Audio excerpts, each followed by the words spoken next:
Islamic lectures کے تمام دیکھنے اور تمام سننے والے سامعین کو السلام علیکم۔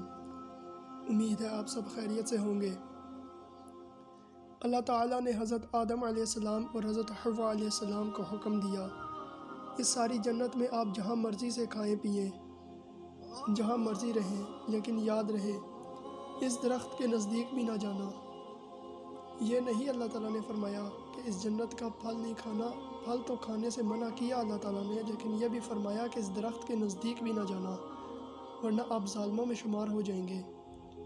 اب اس طرح شیطان کو موقع مل گیا، کیونکہ اس نے ہم انسانوں سے دشمنی جو رکھ لی تھی، وہ حضرت آدم علیہ السلام اور حضرت حوا علیہ السلام کے دل میں وسوسے ڈالنے لگا اور یہ خیال پیدا کرنے لگا کہ ساری جنت کو چھوڑ کر اللہ تعالیٰ نے صرف اسی درخت کے پھل کو کھانے سے کیوں منع کیا؟ ساری جنت میں صرف یہ اکیلا ایسا درخت نہیں تھا، بلکہ اس طرح کے اور بھی بہت سارے درخت تھے۔ تو شیطان نے حضرت حوا علیہ السلام کو اس طرح سے بہکایا کہ اللہ تعالیٰ نے ہمیں صرف اس درخت کے نزدیک جانے سے منع کیا ہے۔ اسی طرح کا ایک اور بھی درخت ہے، ہم اس کا پھل کھا لیتے ہیں۔ یوں شیطان اپنے مقصد میں کامیاب ہو گیا اور حضرت آدم علیہ السلام اور حضرت حوا علیہ السلام نے اس درخت کا پھل کھا لیا۔ اس پھل کا کھانا ہی تھا کہ اللہ تعالیٰ نے ان کے جسم سے جنتی لباس اتار دیا اور ان کا جسم برہنہ ہو گیا۔ تو حضرت آدم علیہ السلام اور حضرت حوا علیہ السلام درختوں کے پتوں سے اپنے جسم کو ڈھانپنے لگے۔ تو اللہ تعالیٰ نے فرمایا کہ میں نے تمہیں منع نہیں کیا تھا کہ اس درخت کے پاس بھی نہ جانا؟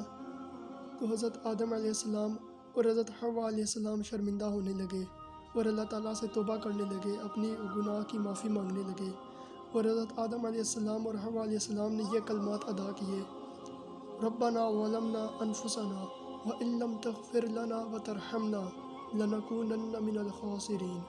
اے ہمارے رب، بے شک ہم نے اپنی جانوں پر بہت ظلم کیا، اگر تو نے ہمیں معاف نہ کیا تو ہم ضرور نقصان اٹھائیں گے۔ اس طرح اللہ تعالیٰ نے ان کی دعا قبول کر لی اور ان سے فرمایا کہ اس زمین پر اتر جاؤ کہ تم ایک دوسرے کے دشمن ہو اور ایک مقررہ مدت تک اس زمین پر رہو گے۔ اور اللہ تعالیٰ نے فرمایا کہ اب اس جنت میں وہی آئے گا جو ہماری فرما برداری کرے گا، جو ہمارے احکام کی پیروی کرے گا۔ یوں حضرت آدم علیہ السلام اور حضرت حوا علیہ السلام زمین پر اترے۔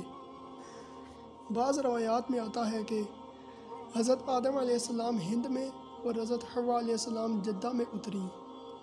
زمین پر اترتے ہی حضرت آدم علیہ السلام نے حضرت حوا علیہ السلام کی تلاش شروع کر دی اور آخر کار ان دونوں کی ملاقات میدان عرفات میں ہوئی اور یہیں سے ان دونوں کی نسل شروع ہوئی۔ میرے عزیز ساتھیوں، ہم اس دنیا میں بہت کم وقت کے لیے آئے ہیں۔